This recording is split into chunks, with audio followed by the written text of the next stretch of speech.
Isso. São os 6 e pouco de aposentadoria, mais os 20 que a minha mulher recebia, que passou para 30, mas ela não recebeu nenhum de 30 porque morreu antes. Uhum. Mais ou menos, então, 26 mil, é isso? Não, pode dar 30 mil. 30 mil reais mensais. Tem mais porque tem doação para meus filhos. Uhum. Tá, porque eu não tenho... Não, mas o senhor, pessoalmente, só quero saber isso. Eu poderia chegar a quanto? 50 mil?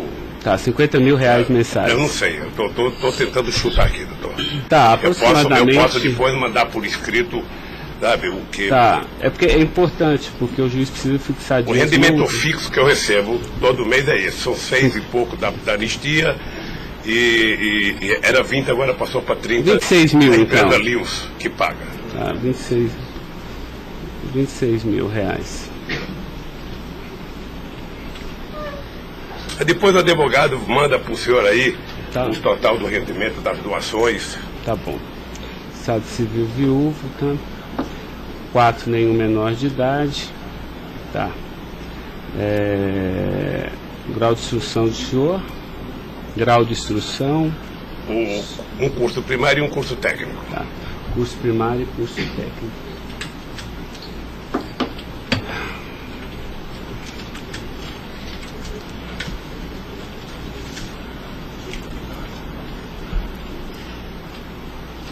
Me dê uma caneta aí, Caio, por favor.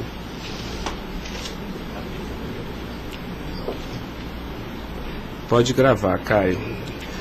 Senhor Luiz Inácio, eu vou pedir então ao senhor para responder agora as perguntas no microfone, porque a partir desse momento a audiência vai ser gravada, tá?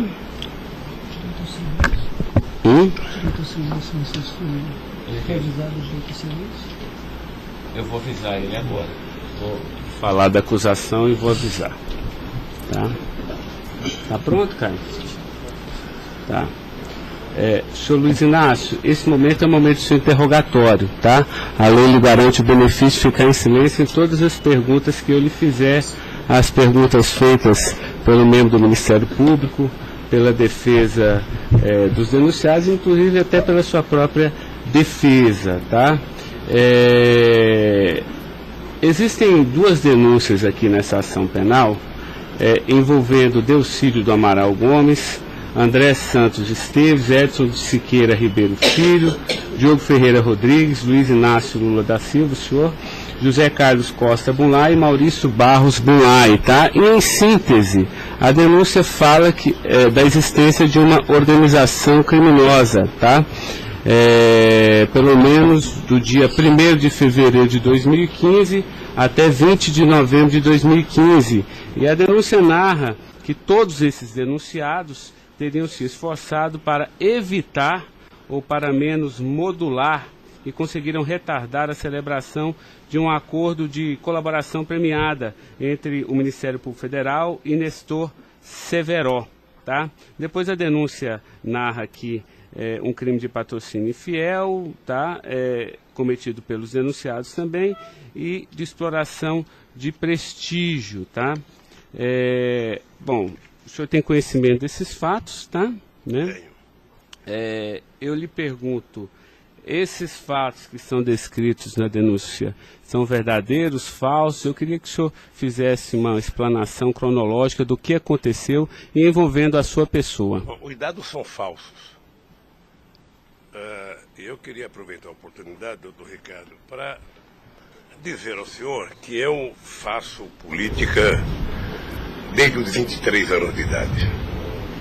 Comecei em 1968 pelo movimento sindical. Depois fizemos as greves mais importantes desse país, depois do regime militar. Depois resolvemos que o sindicato já era muito limitado para a luta democrática desse país, resolvemos criar um partido político. Participei da criação do mais importante partido político de esquerda da América Latina, partido que fez a maior política de inclusão social na história desse país, partido que fez a maior política de combate à corrupção na história desse país. Se nós analisarmos o que aconteceu de 2003 até dezembro de 2014, a gente vai perceber que o Ministério Público, a Polícia Federal, a Controladoria Geral da República nunca tiveram, e a Controladoria nunca tiveram tanto apoio e tantas mudanças legislativas para melhorar a eficácia do combate à corrupção como nós fizemos. E há mais ou menos 3 anos, doutor, eu tenho sido vítima de eu diria quase que de um massacre. Ou seja, eu acho que todos aqui têm dimensão do que é um cidadão que foi presidente da República, que foi considerado o mais importante presidente da história desse país, que saiu com 87% de aprovação de bom e ódio, que fez com que o Brasil fosse respeitado no mundo inteiro e virasse protagonista internacional, de repente é pego de surpresa por manchete de jornais, por notícias na televisão, todo dia, todo santo dia, no café da manhã, no almoço e na janta, alguém insinuando, tal empresário vai prestar uma delação e vai acusar o Lula. Tal deputado vai prestar uma delação e vai acusar o Lula. Agora vão prender fulano, agora vão pegar o Lula. Agora vão pegar fulano e vai prender o Lula. Prenderam o Odebrecht, vai delatar o Lula. Prenderam o Aoeste, vai delatar o Lula. Prenderam o Bunlai, vai delatar o Lula. Prenderam o Delfídio, vai delatar o Lula. Prenderam o Papa, vai delatar o Lula. Eu esperando pacientemente. Por isso eu estou muito, muito orgulhoso e prazeroso de estar aqui para poder, na frente de um juiz imparcial, contar a versão desse fato. Primeiro, me ofende profundamente a insinuação de que o PT é uma organização criminosa. Me ofende profundamente, porque é o mais importante partido criado nesse país, criado pelos trabalhadores, dirigido pelos trabalhadores, e que fez nesse país o que ninguém nunca fez. E combater a corrupção não é virtude, é uma obrigação moral e ética. E isso eu aprendi com uma mulher que nasceu e morreu analfabeta. Segundo, esse partido conseguiu fazer com que as instituições fossem fortalecidas. O Ministério Público tinha um apelido de engavetador. No meu governo, pela minha vocação sindical, eu fazia questão de fortalecer a corporação e indicar o representado pela instituição. A Polícia Federal, quantos processos eram engavetados, quantas pastas sumiram nesse país. No meu governo, a Polícia Federal tinha que fiscalizar, tinha que investigar, teve dinheiro para investimento de inteligência e os delegados sabem como é que eles foram valorizados. E eu dizia, só tem um jeito de ninguém ser pego nesse país, é ser honesto, é não fazer nada errado. Pois bem, a Controladoria Geral da República não existia. Era uma peça de ficção quando eu cheguei no governo. Eu coloquei primeiro o ministro Valdir Pires, ex-governador da Bahia, depois eu coloquei um juiz, o nosso amigo Jorge Arge, que quem conhece sabe que não brinca em serviço.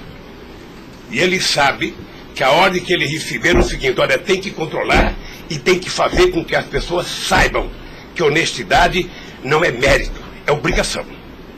Pois bem, e agora eu estou nessa... Só sabe o que é levantar todo dia, sabe, achando que a imprensa está na porta de casa porque eu vou ser preso? Ah, porque não sei quem delatou Lula vai ser preso, porque não sei quem delatou Lula vai ser preso. E eu tenho dito, eu duvido, antes, durante e depois, os que estão presos e os que vão ser presos, que tenham um empresário ou um político que tenha coragem de dizer que um dia me deu R$10, ou que tenha coragem de dizer que um dia o Lula pediu 5 centavos para ele. Eu não faço isso porque sou melhor do que os outros, não. Eu faço isso porque quem chegou à presidência da República como eu cheguei, depois de perder 3 eleições, não tinha o direito de errar. Fiquei 8 anos no meu mandato, doutor, 8 anos, sem ir num jantar, sem ir num aniversário, sem ir num casamento, exatamente para não dar pretexto de aparecer aqueles que vão tomar uma champanhe e vêm pedir um favor. E vem tirar fotografia com celular para depois explorar essa fotografia. Eu fico orgulhoso de estar prestando depoimento e chateado por uma ilação feita nesse processo contra mim pelo senador Delfídio. Portanto, eu queria lhe dizer que eu estou aqui para responder toda e qualquer pergunta. Se tem um brasileiro nesse momento que quer a verdade e deseja a verdade nesse país, sou eu.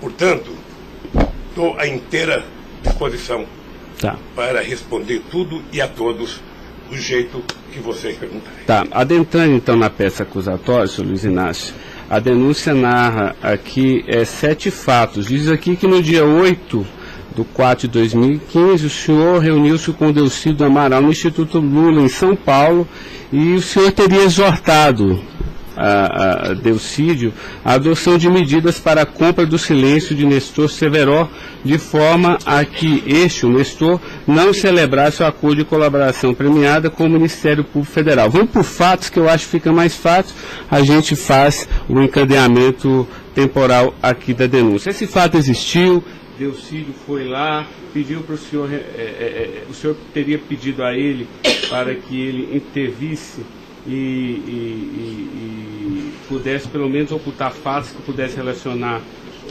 o senhor José Carlos Bunlai, e ele diz mais, diz até que o senhor também teria pedido a ele, porque o senhor também teria envolvimento aqui com negócios escusos na Petrobras. Doutor, só tem um brasileiro que poderia ter medo de um depoimento do Severo, pela relação que tinha com ele, que é o Delcídio. Eu não tinha relação com o Severo. Portanto, eu não tive nenhuma preocupação com o depoimento de nenhum empresário, de nenhum diretor da Petrobras, porque não tem essa relação com eles. Portanto, o Delcídio contou uma inverdade nesse processo. Mas essa reunião existiu? Deve ter tido muitas reuniões com o Delcídio. Ele era senador da República, era líder do governo, nós conversamos muitas vezes, em São Paulo e em Brasília, e com outros deputados. Lá no Instituto Lula? Várias vezes o Delcídio esteve lá. Várias vezes. Ok. Eu iria perguntar por fatos aqui, mas assim, pelo que o senhor está falando, senhor, ele teve lá, o senhor admite que conversou com ele, mas não houve essa conversa para adoção de medidas, o senhor teria pedido para ele, porque o senhor, José Carlos Bunlai é amigo do senhor. Doutor Ricardo, deixa eu dizer uma coisa. Eu não tenho nenhuma razão para ter qualquer problema com o depoimento do Severo. Mas nenhuma razão. Não o conheço, não tive convivência com ele. Portanto, o depoimento do Severo era um problema para o Delcídio e não para mim, que teve uma convivência com ele ainda no governo anterior, antes do meu governo, quando foi diretor de óleo e gás da Petrobras. Não foi comigo. Tá, não surgiu essa conversa, então. Não surgiu, não se tocou. Se o senhor falar da Lava Jato? Doutor, da Lava Jato, hoje no Brasil, a gente fala no café, no almoço, na janta e ainda depois da novela.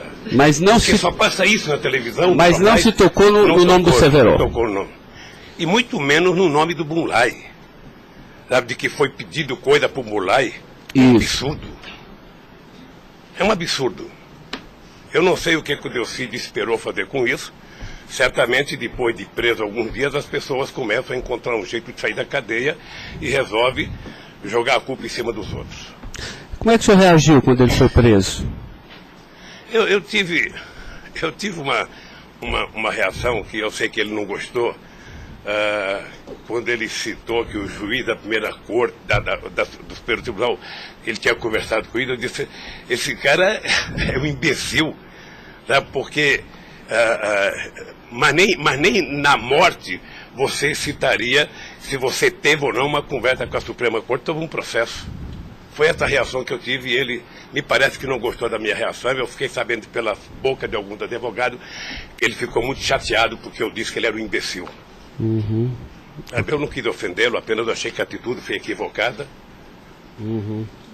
Tá, eu tenho mais alguns questionamentos, mas depois eu faço na medida que os temas forem agitados aqui pelas partes, tá? O Ministério Público tem perguntas, doutor? Bom dia. Acabei não vendo a sua chegada, mas não revelo. Em nenhuma dessas reuniões o Delcídio comentou sobre o receio que ele teria sobre as delações do Severo? Não, ele não comentou, mas era sabido por todo mundo que acompanha todo esse processo da relação histórica do Delcídio com o Severo. Tem até um livro publicado por uma jornalista da revista Veja que mostra claramente a relação do Delcídio com o Severo. Era muito antiga, sabe? No governo passado, no governo anterior ao meu, porque ele chegou, acho que até a ser ministro interino de Minas e Energia.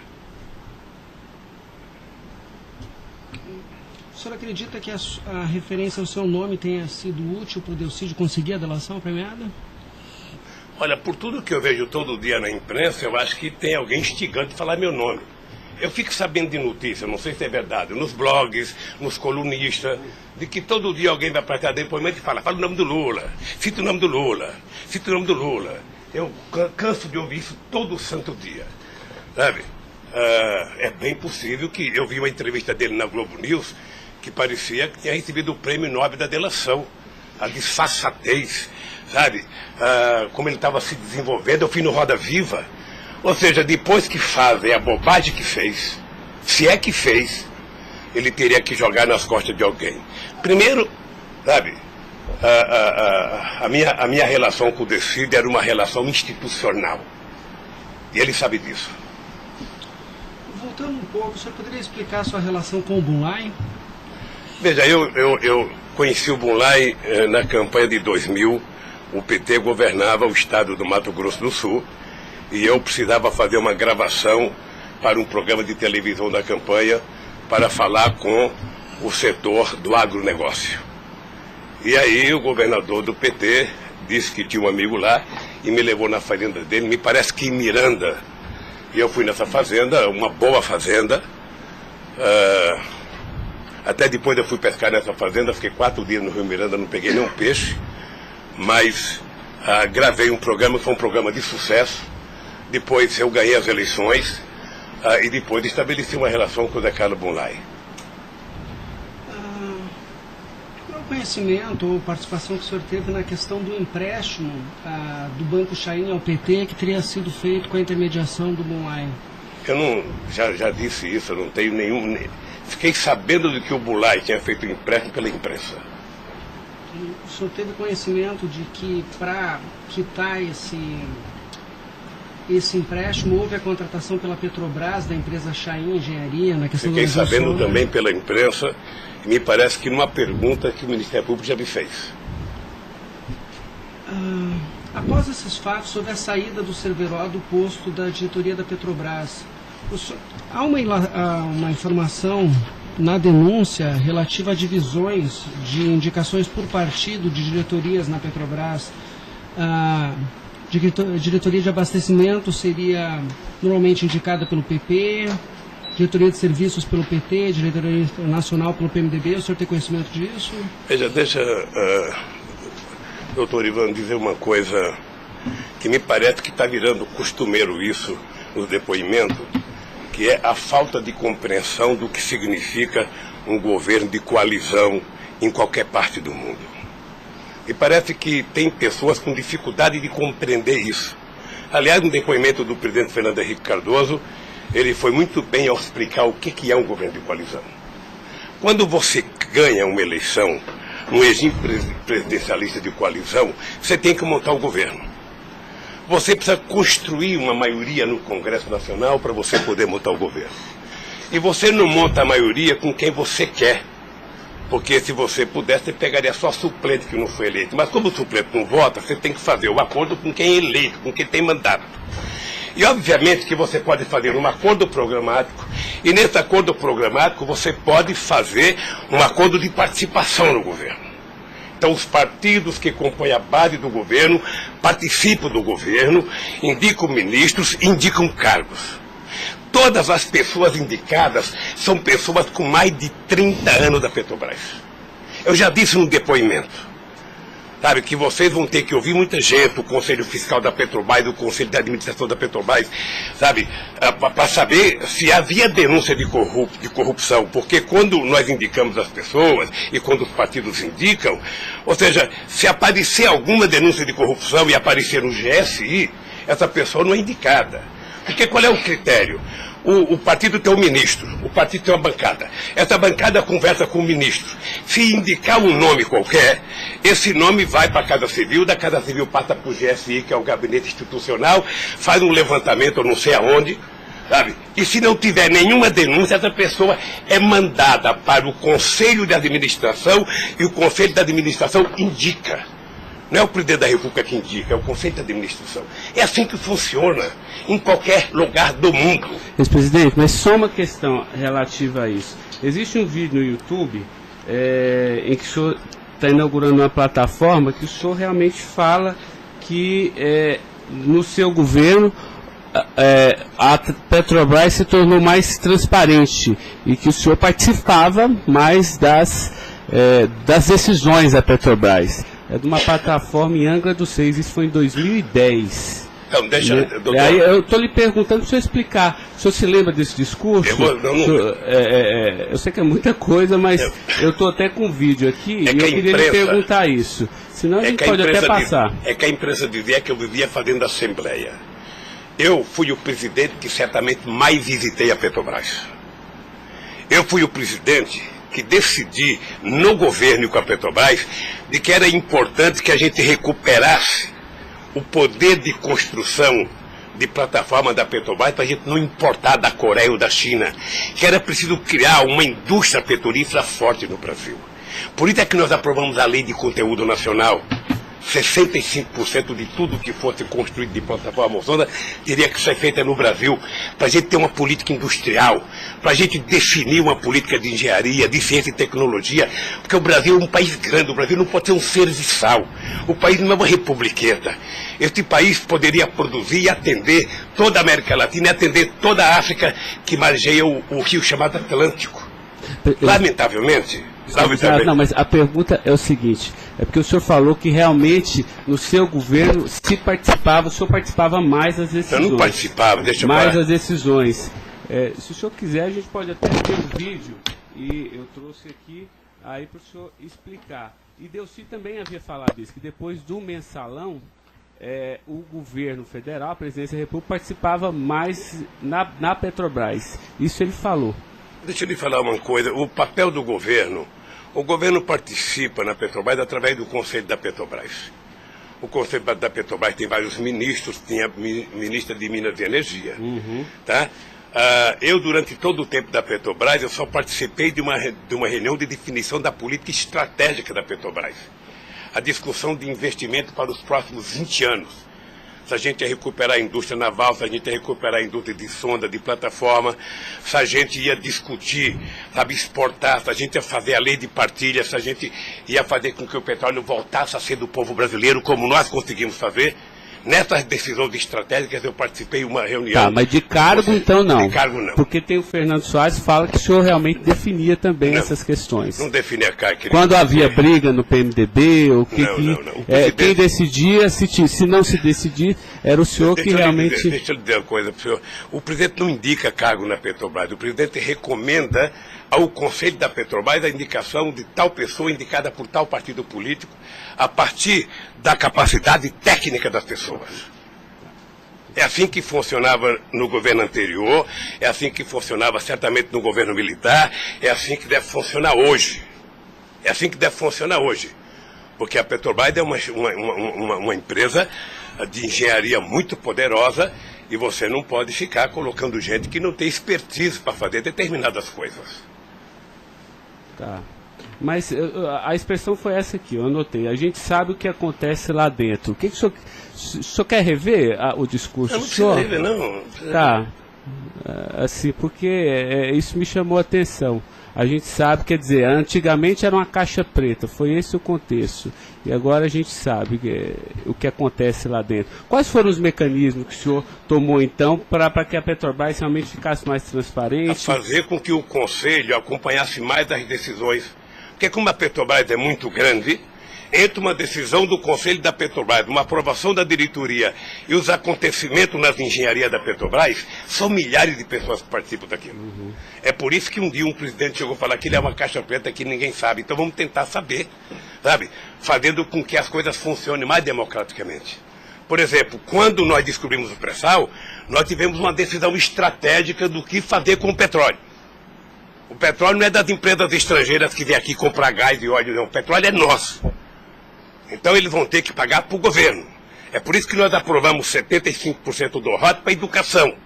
É por isso que nós aprovamos a partilha, que é o que incomodou muita gente no mundo, o que incomodou as grandes petroleiras. É esse país que tinha complexo de vira-lata, virar dono do seu nariz. Okay. Eu sei que isso incomodou muita gente.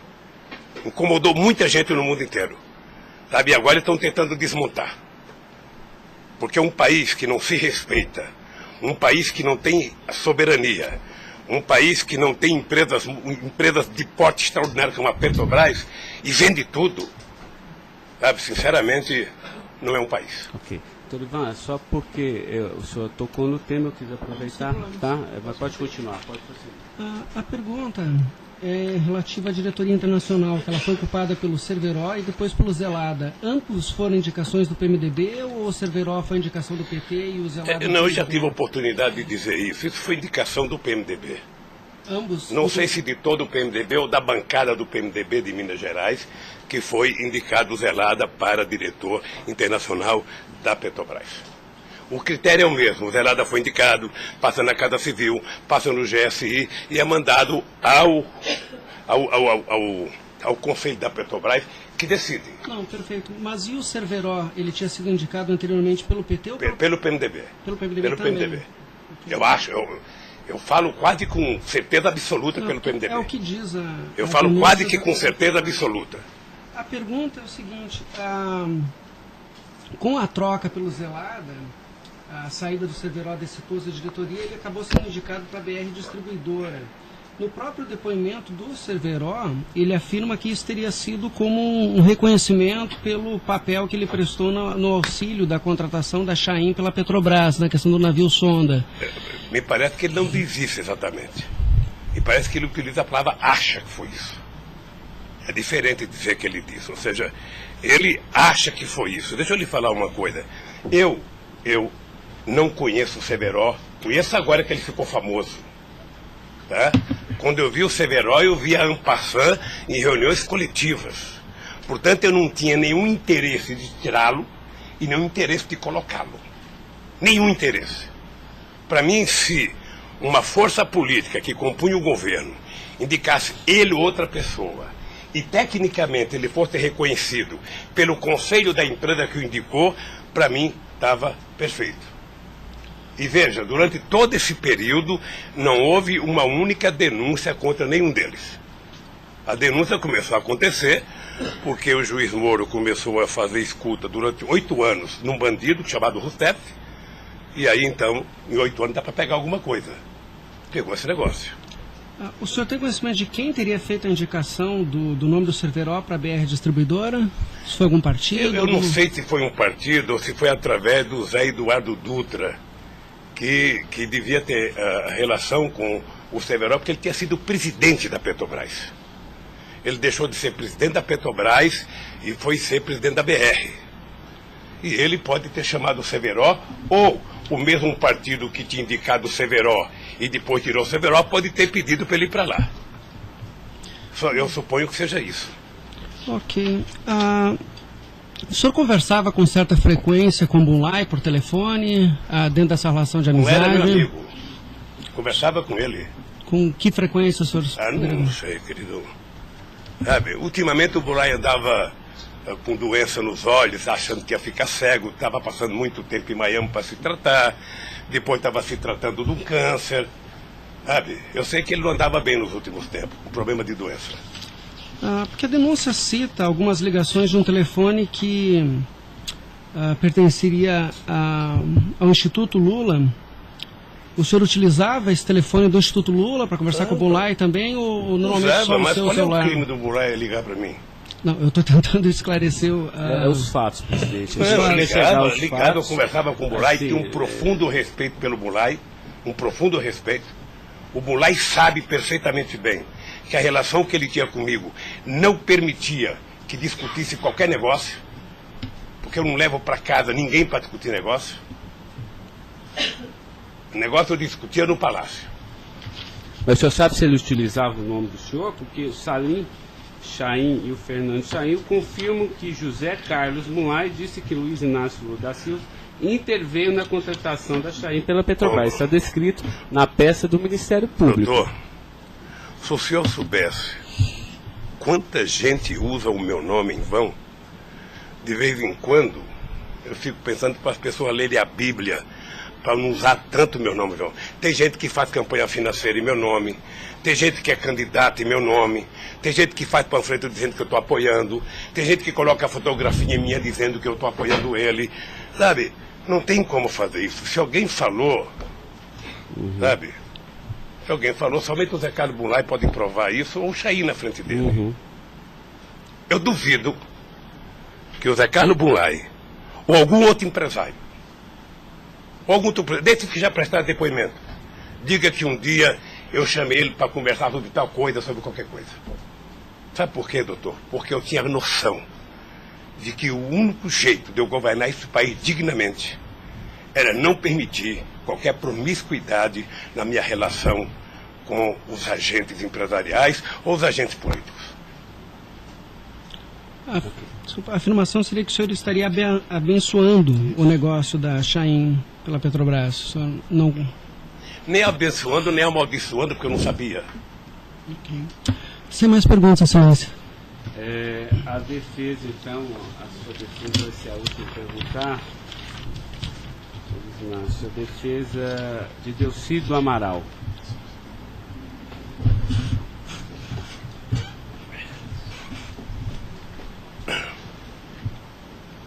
O doutor vai ter que, alguém vai ter que sair para ele perguntar, tá? Da mesa para que...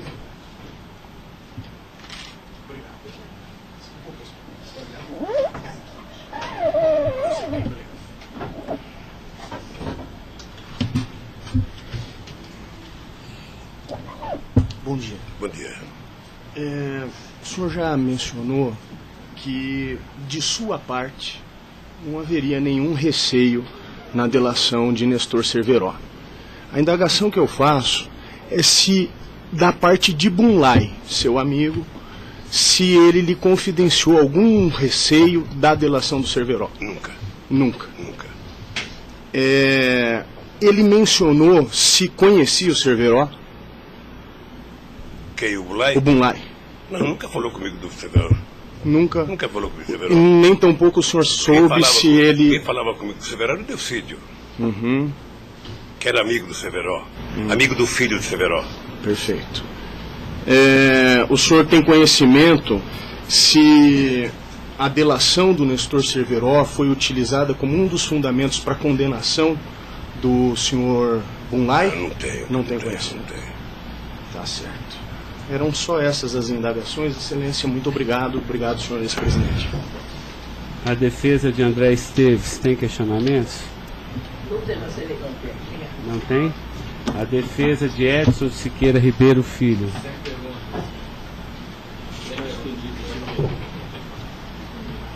A defesa de Diogo Ferreira Rodrigues. A defesa de José Carlos Bunlai. Tem algumas perguntas. Pode fazer. Bom dia, presidente.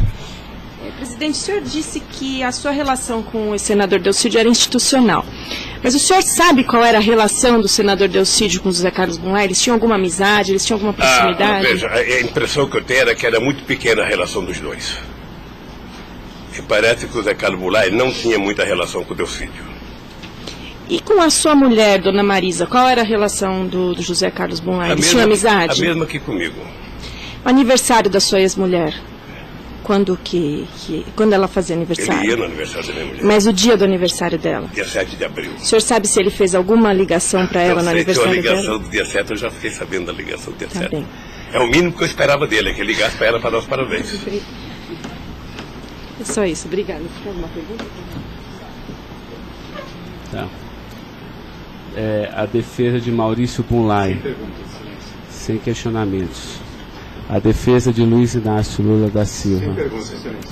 Tá, só mais uma questão, senhor Luiz Inácio. A denúncia sempre fala do Instituto Lula. Eu queria que o senhor falasse um pouquinho a finalidade do Instituto Lula. Eu tirei pelo site a missão, me parece que o senhor desenvolve projetos na África também, né, com finalidade de erradicação da extrema pobreza, da fome, acesso à educação, promoção da igualdade, mas também é um local que o senhor também chama as pessoas para discutir política. Delcídio falou que o senhor o convidou para ir lá quando ele era líder do governo. Explique para mim o Instituto Doutor Lula. Ricardo, eu não sei se você sabe, a Receita Federal fez uma devassa no Instituto para saber se ele está cumprindo com a sua obrigação institucional. Veja, eu quando deixei a presidência da República, eu falo isso apenas com o objetivo de explicar. Muita gente pode achar que eu sou arrogante, eu sou petulante. O doutor Ivan, no primeiro depoimento, eu disse isso para ele.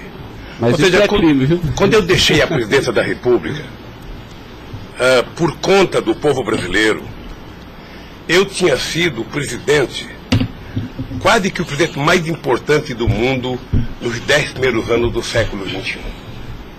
Esse país virou protagonista internacional. Esse país passou a participar do G8, coisa que nunca participava. Esse país ajudou a construir o G20. Esse país participava do BRICS com muita importância. Esse país participava do IBAS entre Brasil, África do Sul e Índia. Esse Brasil criou a Unasul, criou a CELAC, onde pela primeira vez a gente fazia uma reunião da América Latina sem participação dos Estados americanos. Esse país não deixou a ALCA entrar aqui. Esse país consultou o Conselho Nacional de Defesa para se contrapor à 4ª Frota Americana, depois que nós conseguimos o pré-sal, que eles reinauguraram a 4ª Frota. Nós criamos o Conselho de Defesa.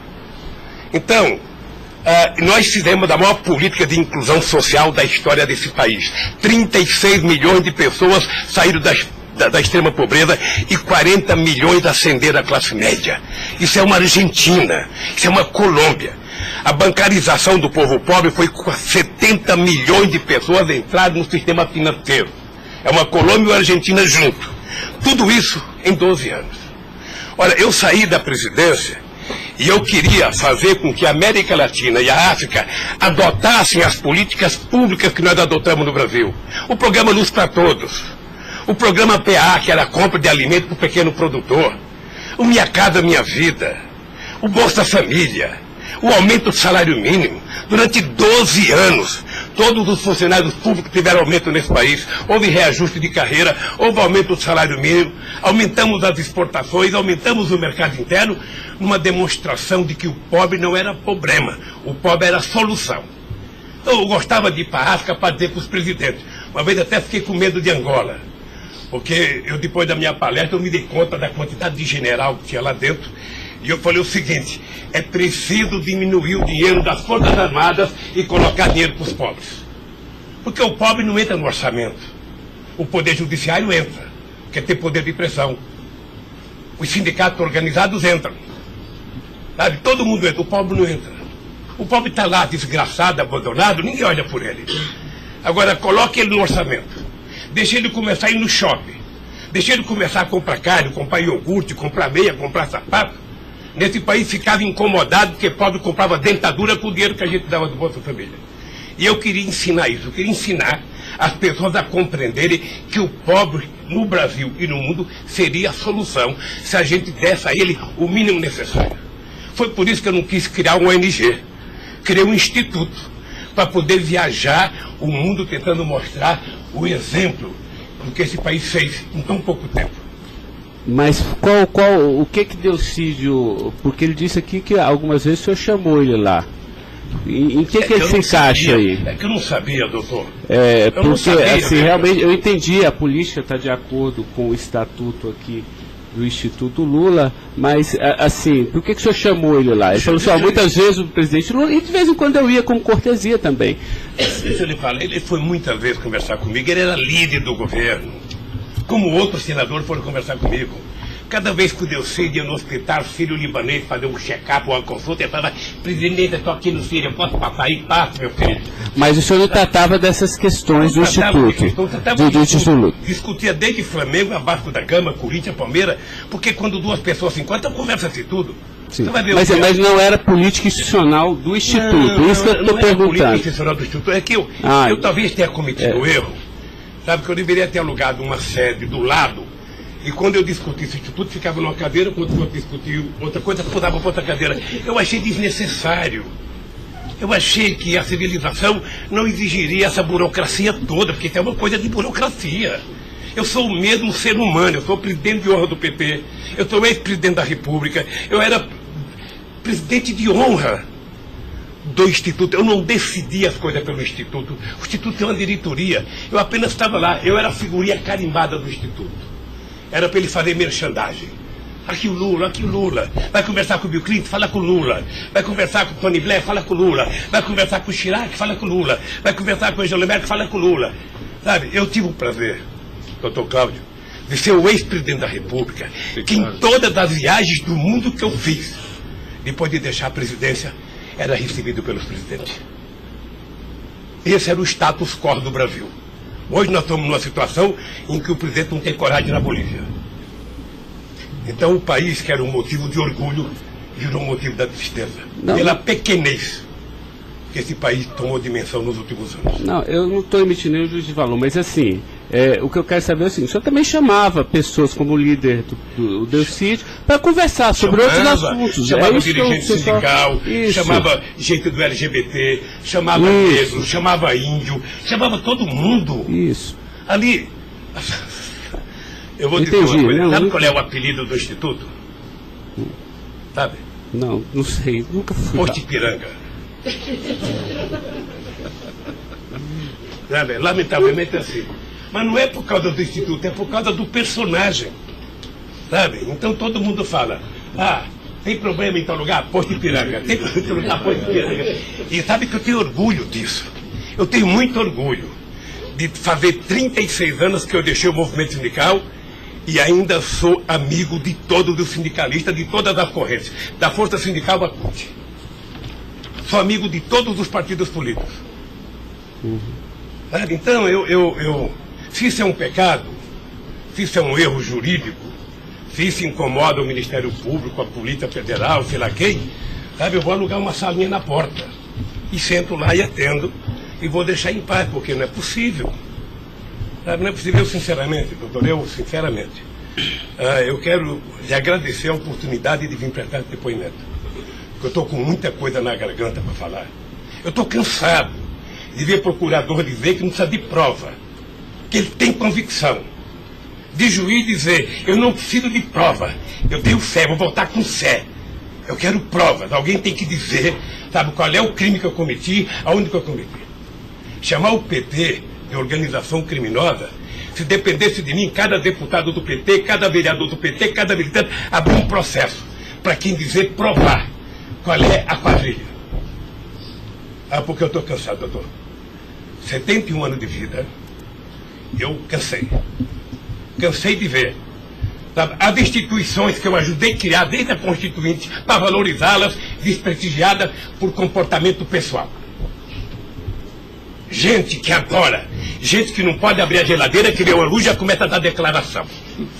Gente que liga o barbeador, começa a falar achando que é o microfone do rádio. Eu cansei disso. Eu sempre valorizei o Ministério Público. Eu sempre valorizei a Polícia Federal. E sempre valorizei o Poder Judiciário. Os ministros podem lhe dizer. Eu indiquei quase todos. Nunca pedi para eles um favor pessoal. E não peço.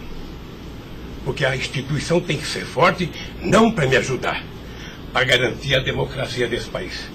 Lamentavelmente, tem pessoas que não pensam assim. Eu, quando vejo um jovem procurador ir para a televisão falar 1h30 e depois dizer: não me peçam provas, eu tenho convicção, não dá, doutor. Não dá para aceitar isso como uma coisa séria nesse país que está jogando a cada vez mais a oportunidade de se transformar num país grande.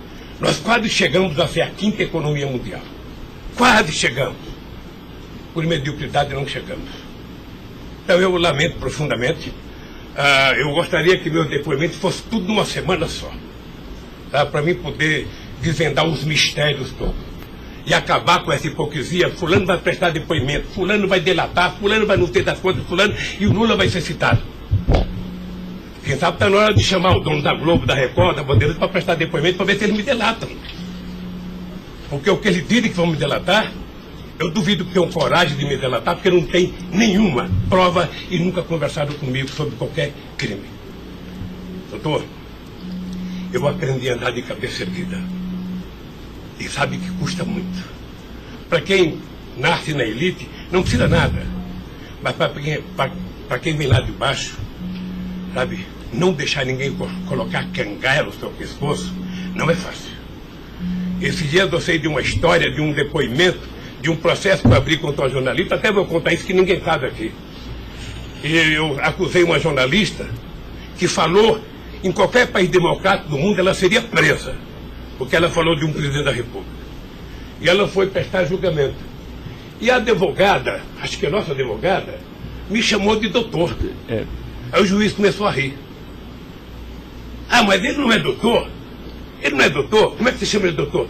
Não, estou chamando dele de doutor porque ele tem vários diplomas de doutor honoris causa. O juiz deu uma gargalhada e pouco tempo depois inocentou a jornalista.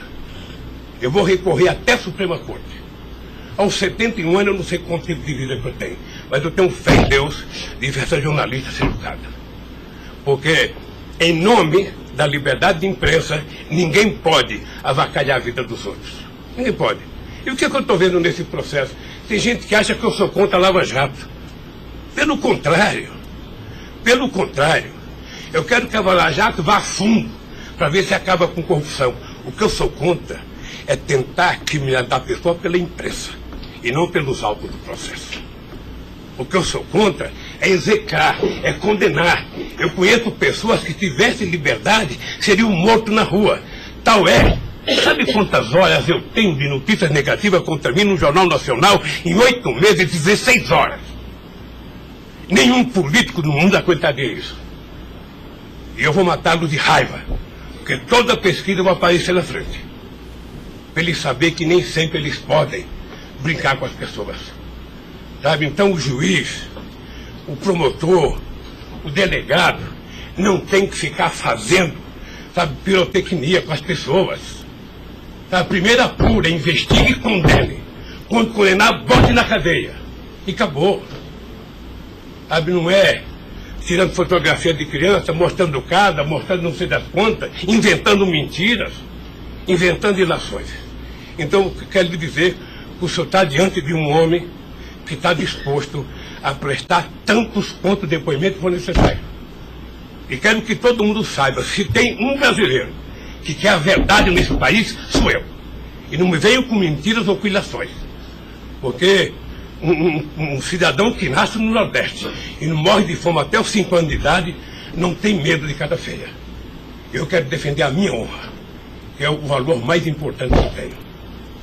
Então eu quero lhe agradecer esse depoimento e a liberdade de poder dizer essas coisas que eu até agora não tinha falado, mas eu cansei, eu vou falar. Então, Luiz Inácio, o momento é do senhor, tá? A sua defesa, o senhor tem todo o direito de falar. Só mais uma questão para a gente encerrar, acho que ninguém tem mais questionamentos. O presidente do Instituto Lula, na época, em 2015, era o doutor Paulo Camoto. Ele não participava de nenhuma reunião, assim, com o senhor, às vezes, ou participava, ou era bem informal, como o senhor disse? Eu sou um pouco relaxado, sabe? Porque Delcídio disse aqui que as reuniões eram somente ele e o senhor, que as coisas era só... Não ficava ninguém na sala. É isso? O senhor confirma isso? Eu tenho pelo Delcídio, eu não vou levar muito a sério o que ele disse.